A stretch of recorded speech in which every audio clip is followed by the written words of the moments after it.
Emotion plays a very important role in any kind of human relationship. And due to this emotional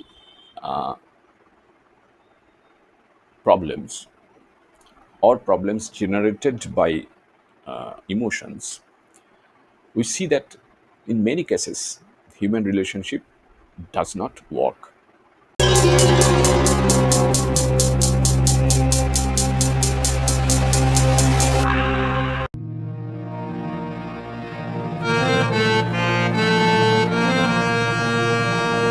Before we proceed, let me tell you one thing. If you have not subscribed yet, please subscribe. It means a lot to me. And if you have already subscribed, tons of thanks for your support.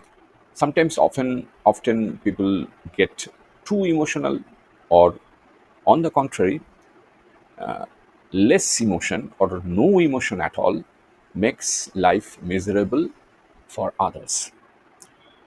Now, what about the our human and robot partners? What will happen if we choose a robot partner, a love robot, instead of human partner? What will happen in case of emotional robots? And the advent of emotional robots, whether is it possible, or whether it is not at all possible, because at present to know that companies are big tech giants are trying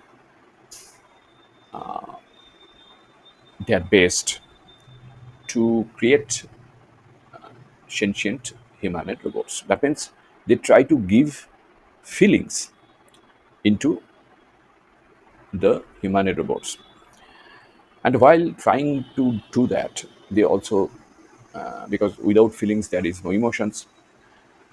So at the same time, they try to make or create emotional robots. Now, the advent of emotional robots is made possible through a convergence of advancements in hardware, software, and very sophisticated algorithms. If we look from the hardware perspective, these robots are equipped with a range of sensors, first of all, including high resolution cameras to perceive facial expressions, microphones to analyze vocal tones, and tactile sensors to detect touch. Now, look, emotions, how we understand, humans, how do we understand that our partners get emotional? We understand by some cues, and these cues include, first of all, touch, second, their change in their vocal tones, and of course, their facial expressions. So, in the case of human and robots, the same thing happens. Scientists and robotists, they try to tap these 3 points. That is, they try to detect facial expressions by using high resolution cameras. They try to analyze vocal tones by using very advanced microphones. And at the same time, with the help of tactile sensors, they try to detect the nature of touch.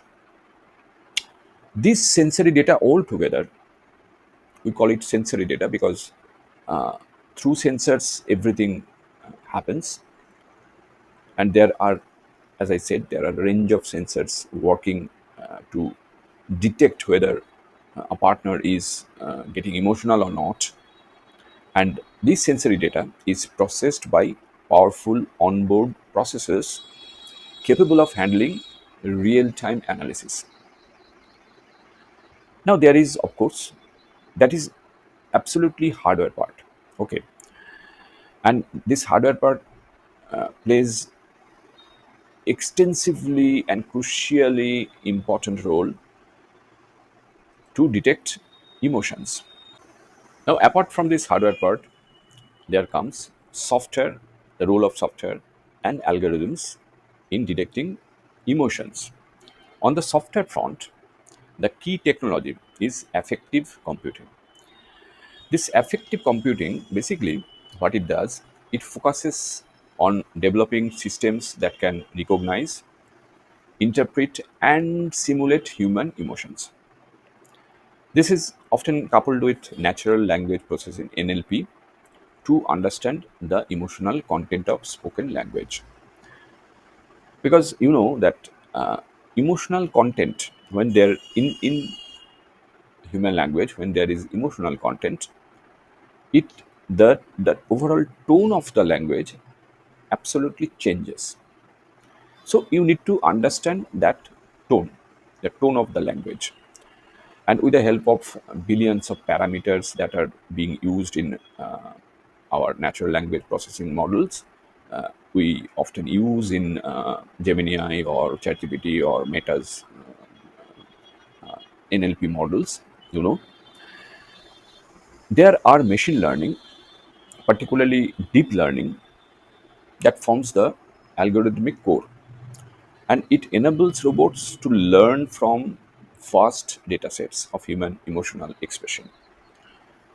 Algorithms like uh, convolutional neural networks or CNNs are used to identify emotions from images and vocal patterns.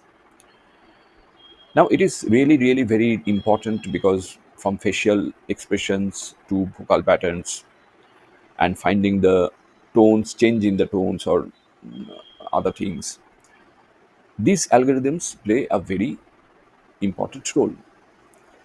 And this multimodal approach, overall, integrating data from various sensors, allows for a more accurate and nuanced understanding of human emotional states, paving the way for more empathetic and intuitive human robot interactions. So, whenever you think about building or getting an emotional robots, you will understand one thing first. That is, it's a first of all, it's a very complex process because emotions is a kind of feelings that governs every human relationship, and because of that rules, golden rules of human relationship, this part is extremely important for our robot partners, for our lab robots, and it is made possible through a convergence of different types of advanced technologies. There are, as I said, there are hardware part, there are software part, and there are, of course, algorithms, role of algorithms.